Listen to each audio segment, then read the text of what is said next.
really big feat. We're going to set number 3 on Nimbus.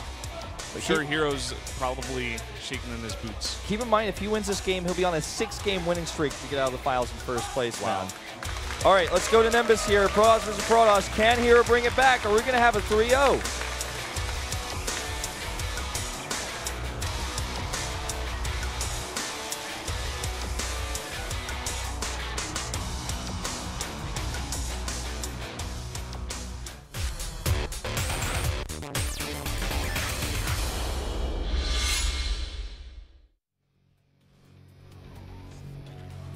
Up here in the top left in the red, pressing a lot of people. He's up 2-0 against herO. It's Stats.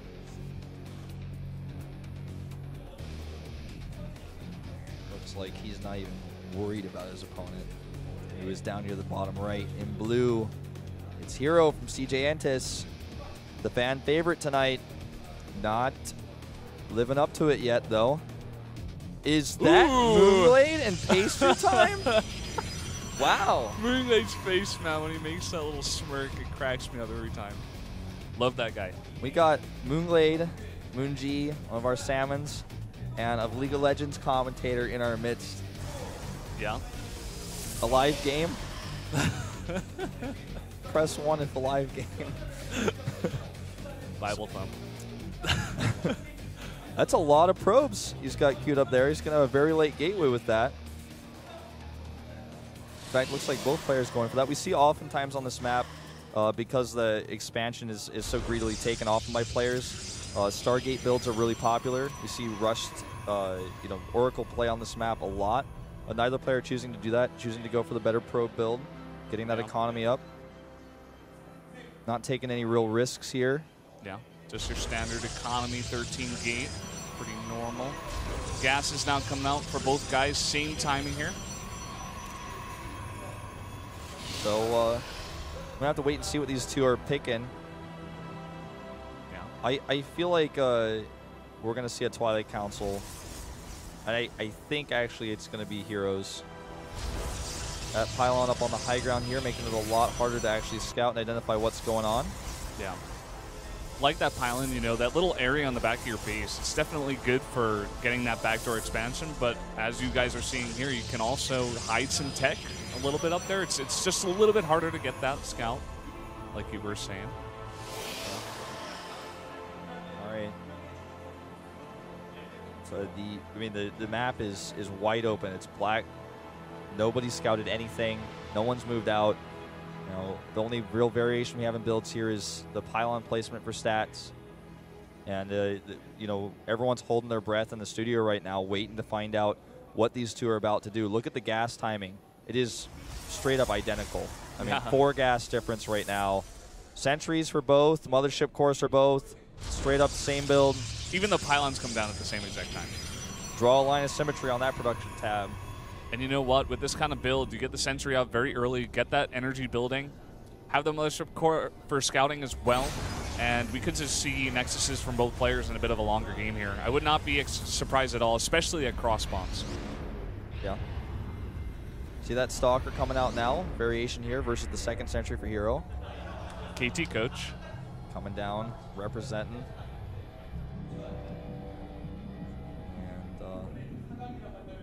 Obviously a good day for KT so far. Yeah, definitely.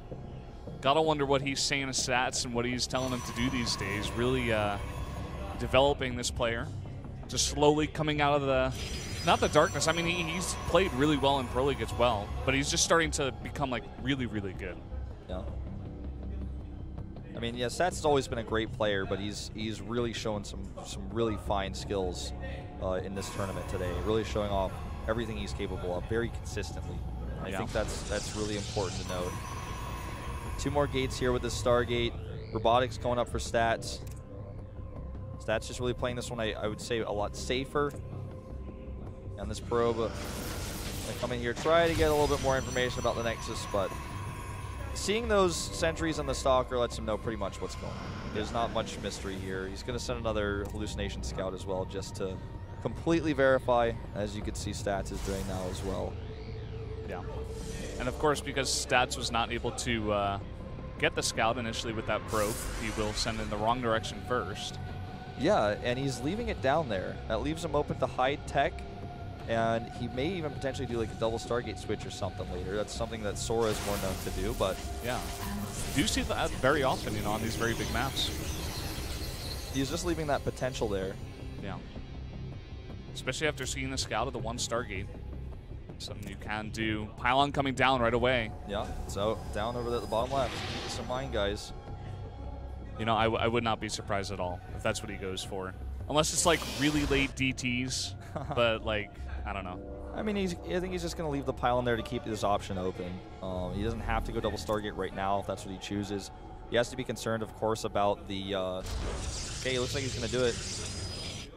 He's obviously got to be concerned about these Phoenixes that are out right now, but I think he just, you know, has just enough units to where he's not going to lose too much here. And he's going to switch into his own Phoenixes. Surprise, surprise. These two Phoenixes getting a really good scout of the base now. Stats. Sees no Robotics Bay just yet. Could tip him off a little bit, you know, if he comes for another pass and he still sees no, you know, advancement in tech and no real more units being made. He might be like, what are you doing? Like, where are all these minerals and gas that you're getting from two bases right now going? Yeah. That's exactly what we talked about yesterday when we had the same situation. Yeah, and look at that. Very nice pickoff here. Looks like he loses one Phoenix, but he gets 3 sentries. Or he doesn't even lose a Phoenix. He didn't lose it. It got down to like 28. Some superb micro there. But yeah, you got to start to wonder, where's that gas now? And we saw this happen already, you know, this weird suspicious feeling of, I think he might be hiding something. Notice he puts the 28 hit point Phoenix in the back, but still gets targeted. Both of these players obviously on top of the world when it comes to control. Yeah, it's unbelievable, really. These little things are just these amazing things you could do in StarCraft 2. That's why it's such a beautiful game, is you can do these tiny little things that make such a huge difference, and that's why these guys are pros at the top level. All right, Phoenix count rising here. About to be closing the gap because herO has stopped at 5. Cannons are going down. He's not messing around when it comes to this Phoenix defense. herO now, you know, like you just mentioned, after the 5 Phoenixes, he's just like transitioning out of it totally. He's getting the Twilight Council. Of course, can be used for blink and charge later, a little bit later, but also for the +2 that comes. And he's getting that Robotics Bay as well. Because his Phoenixes are out here so aggressively, oh, he's going to get this Mothership port. Looks like a nice pick off there. Because his Phoenixes are out here so aggressively and he has so much aggressive control over these bases, it's basically impossible for Stats to take a 3rd base. herO will probably see it and kill that first probe. So that's something that herO can get ahead in, that he's doing right now, is taking that base because he knows that there's the possibility of that Nexus. And here we see that fan out because he knows, okay, something's missing. What are you hiding? Probably hidden Phoenixes. And now he's going to find out right now, oh, God, you're doing it.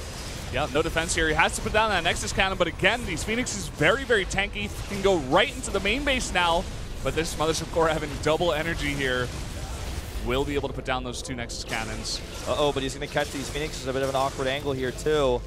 And herO is losing a bit of air control right now. He splits 1 Phoenix off from the group in order to just sacrifice 1 to save the many. Many in this case being not so many, in fact, but better than losing all of them. Yeah. 6-3 now, and he's just going to go over here and ignore these Stalkers and pick up a bunch of probes. His 3rd base is very late, just now being started. In fact, at an odd location, not at an expected location, so hero's not going to know about it right away. Yeah. Wonder if Stats was actually planning on putting down a Nexus down there at the regular 3rd base, because it would put him up to 4 bases, which would be very far ahead of herO, but maybe he was just faking it, trying to show it to herO, saying, hey, I don't have a fake or you know, a proxy 3rd base down there at the bottom of the map. You know, I am actually trying to take my 3rd base now, and so maybe it'll give herO a kind of a false sense of confidence and say, oh, you don't have your 3rd base up, but in fact he does. Yeah, I think that's definitely the idea here. Now, Twilight Council is very late for Stats with all of this, so his +2 is going to be very late as well. You can see that herO has that already on lockdown. He's getting it out very quickly here, and again, in very herO-like fashion, he loves his mid-game Stalkers. He's really made a name for himself in this tournament with his PvP Stalkers for this, especially that game you were talking about earlier with the incredible Blink Stalker control. And look at this, picks off a Phoenix, and he's moving across. He just really wants to put some heavy pressure on a possible 3rd base. What he doesn't know is that the third base is already complete, and there's that third base, that idea again of, oh yeah, his third base is so late. I could probably force it to cancel, and he's gonna be so happy with this. Coming over here, forcing this to cancel, he's gonna be so happy with it, but he just doesn't know the reality of the situation here. Yeah. Very, very true. We do see 17 Stalkers out on the map, but it doesn't look like they're all together. We see some coming across the map now. A huge blank forward onto the Immortal when he's not totally grouped up here. The Stalkers come from the back now, but is it just too many? The Colossus in the back as well for Stats here. I think this is a very nervous decision. Look at hero's face in the player cam. This is a very nervous decision, and I don't know, man. hero's not playing it like himself today, and that's one of those decisions that for him now probably feels so terrible, because it's not like he's thinking about it as like it's game ending, but he's like, God, I couldn't snipe his Nexus, and I lost so many Stalkers. I got really greedy with that blink there, what I was thinking. But at least I have my Nexus up, right? At least I've had mine up for much longer, and I've got the better probe count, which he still does have quite significantly the better probe count. But this base is running, and he's about to be able to catch up super fast. He can make 4 probes at a time, as he's doing now. Yeah, and especially after taking such a huge chunk out of the army of herO here, Stats. He's just so far ahead. As you just pointed at the screen, the army supply for Stats is just so much higher than hero's right now. He's going to have 4 next side at 3. He's going to have such a better economy. This is just not looking good at all for herO. Yep. And he hasn't even shown the gases at that base too. herO just doesn't know. The gases could go up to 8 now. But if he goes over and sees it, he's going to be like, what? You still don't even have your gases. He does go and check, as something's feeling suspicious for him here. He's going right to the correct location, in fact, funny as it is. It's that pro gamer sense, man. He's like, oh, you have a hidden base. Where is it? It's probably down there. Yeah, it is. And he immediately, upon seeing that his base has been scouted, positions his army in such a way to defend it, as he knows that there are Blink Stalkers out there still. And in herO fashion, man, he loves his faster upgrades. He loves his mid-game Blink Stalkers. He's moving over there with a big chunk of them. +2 is almost done here for Stats. He can even upgrade it temporarily. Okay, sees the Stalkers. Now we can actually try to trap them, perhaps. And herO has to make a tough choice, because if you go in there, there's no going back. There is no going back if he goes in there. Oh, and he's going up the ramp right away. He's going in there, man, and he's going to get trapped. He's getting so out of position right now. He may be able to kill some pros, but look at this. The Zealots from the back as well. Oh, this is looking rough. Let's see how well he can maneuver. He's done so well with his Blink Stalkers in the past. Let's see what he can make of this.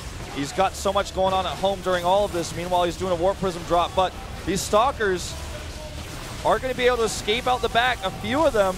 A huge loss here. Let's see how much his Warp Prism drop gets done. It can actually be used in conjunction with some of these Stalkers. He's going to distract these units, and then that Warp Prism is going to go into the back in the natural.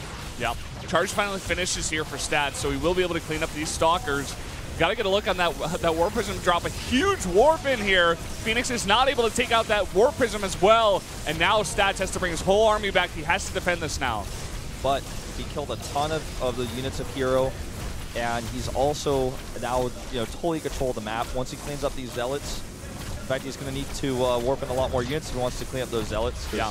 They're about to have +3. You know what? Stats is making a really big decision here. He doesn't want to go all the way back. He just wants to go for the attack. He knows that herO just used a huge warp in his main base, in Stats' main base, that is, and he's going to slowly clean it up here. And he's going to try to group up here and go for a big game-ending attack. All this while, herO did have double Robo and was producing 2 Colossi at a time. So his Colossus count is huge at the moment. He's about to go up to 6, and he has the +3 as well. He has a +3, and he's 1 Colossus up right now in this fight. Really good splitting, on the other hand, by Stats. herO with a bit of shakiness here, not enough confidence. That Dark Shrine he's getting desperately here is about to finish, and that's going to allow him to harass these 2 locations. All he has to do is kill the cannons.